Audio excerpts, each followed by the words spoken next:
Welcome back, gamers. Today we will be exploring the world of Ananta, with theories about the plot and lore based on what we have been shown and confirmed. Now let's get started. The world of Ananta is presumably based off the real world. Example being Nova City is based off Japan, and some upcoming titles have been rumored to be American or European themed. This means that all of the supernatural stuff that we have seen did not exist. This all changed when one day an unknown force called chaos descended into the world. This chaos changed the reality of the world as shown in this part of the trailer. Whereas people's fantasies become real, that's the principle. Reality and anomalies now coexist. People's fantasies can become real. Chaos can take many different forms. There are beings of chaos, as shown here, like these little jellyfish creature thingies. And chaos can infect machines and humans, and even inanimate objects and creations such as toilets and graffiti that we've seen in the trailers. Even the moon got affected.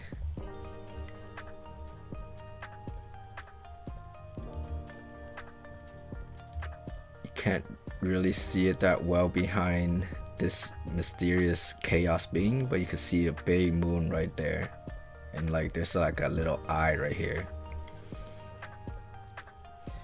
The possibilities are endless, hence the name Ananta, which can mean infinite or endless.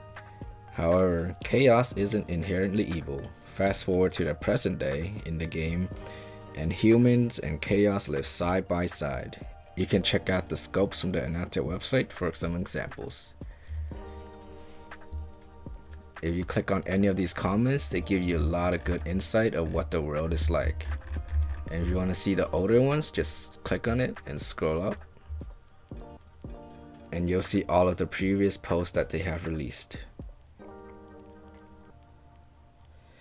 People can have conversations with friendly graffiti, and incidents involving out of control chaos are commonplace. New forms of chaos are still being discovered. We don't really know the time frame between when chaos first appeared to now. Most people are still unchanged and are just normal humans. Then there were those that were changed either by getting infected and going out of control, or by awakening to supernatural powers. The black metal group, which is shown here, these guys with the spiked mask and purple skin, and the mass malice, which are like the common enemies we've been seeing throughout the trailer, seem to have been inflicted by chaos and is taken over by their desires, becoming troublemakers to society. There is also the extreme case where we saw that guy completely lose control and is transformed into a monster.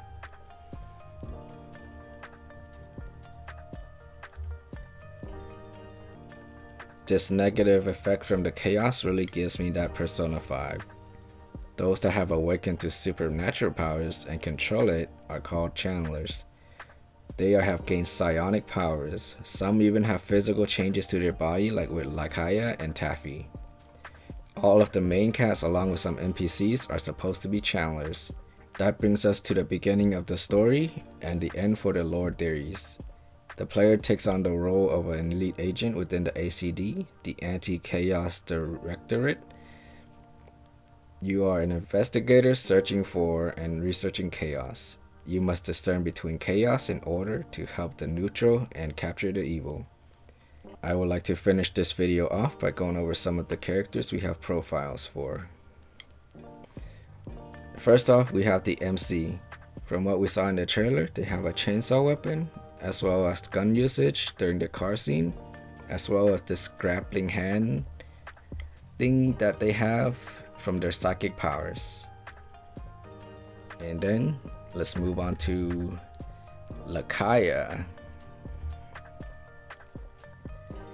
Lakaya is the Prime Minister of Nova City, mature, effortlessly cool, and a complete smooth operator. With instincts akin of a wolf, she's always control, keeping her cool even when things get dicey. Always prioritizing the big picture, she rarely focuses on herself. And from what we can see from this, she has the wolf ears and the wolf tail.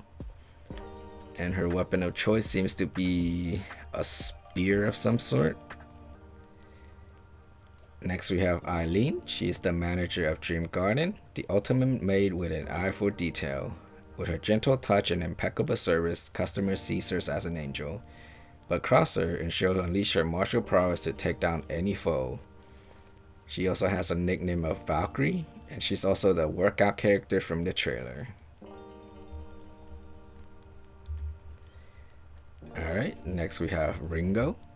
She's a lively high schooler, juggling life as a liaison for the DPA. Got a super urgent mission? Better reach out to the captain ASAP. We don't really know who this captain she's referring to is, but we'll probably find out.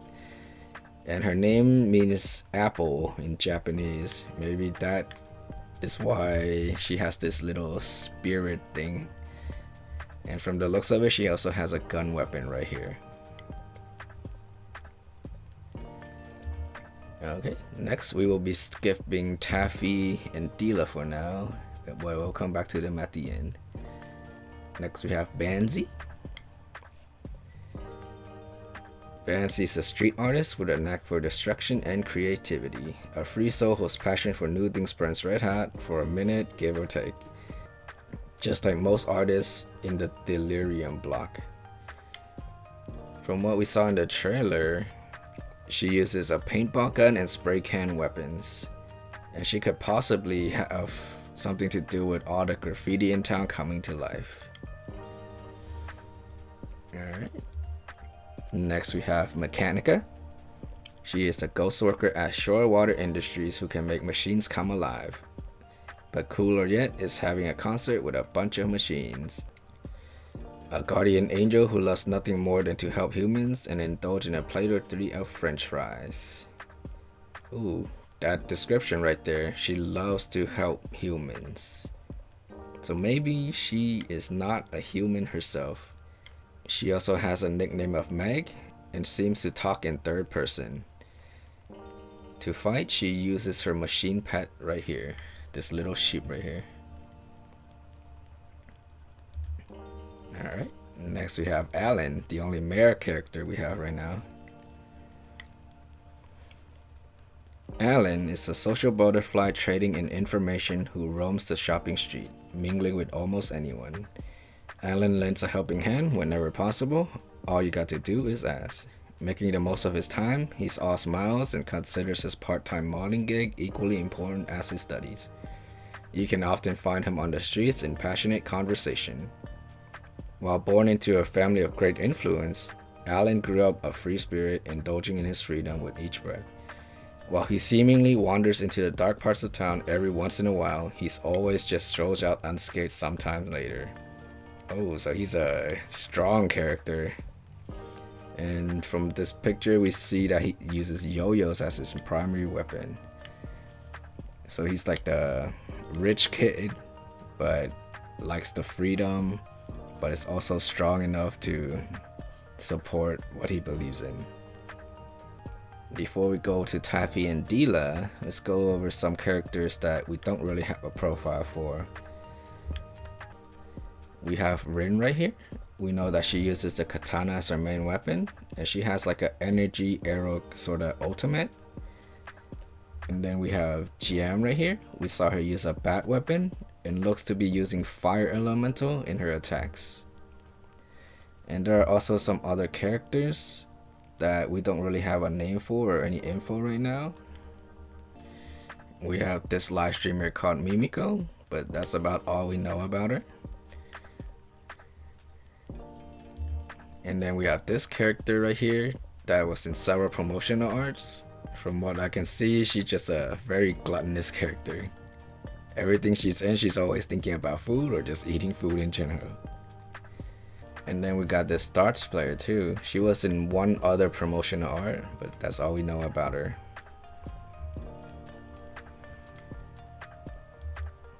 Alright, let's get to Taffy and then finally Dila. Taffy is a new investigator at the ACD and your bestest partner. Her dream is the same as everyone else's, to join the ACTF and become a legendary investigator. Taffy's life philosophy can be boiled down to energy saving. Never do anything annoying. Payment always. The more cola or payment, the better. Work 5 minutes, rest for 2 hours. She has the bunny ears and also a bunny tail. And she also has this massive hammer that also turns into a bike. She appears to be like the partner character that will show up to every part of the game with you. Unlike someone like Lakaya, which is the Prime Minister of Nova City. But when we get new content, Lakaya will probably be phased out, unlike Taffy. And then finally, we have Dila.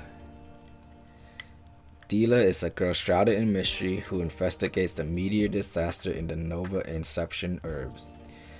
She's even able to control meteors herself. All that's known about her is her name and gender, a riveting mystery to say the least. Right here we can see that she has a big two-handed sword, and also she has heterochromatic eyes. She will most definitely be like the main plot character for the first arc of Ananta and also for Nova City. From what we saw in the trailer, she might just be that giant chaos lady that showed up. Whether she can control it or not is yet to be seen. Anyways, that's all the info we currently have. My next Ananta video will be when we get some more news. Hopefully we don't have to wait long. Alright, that's it from me. Please like and subscribe, and I'll see you all next time.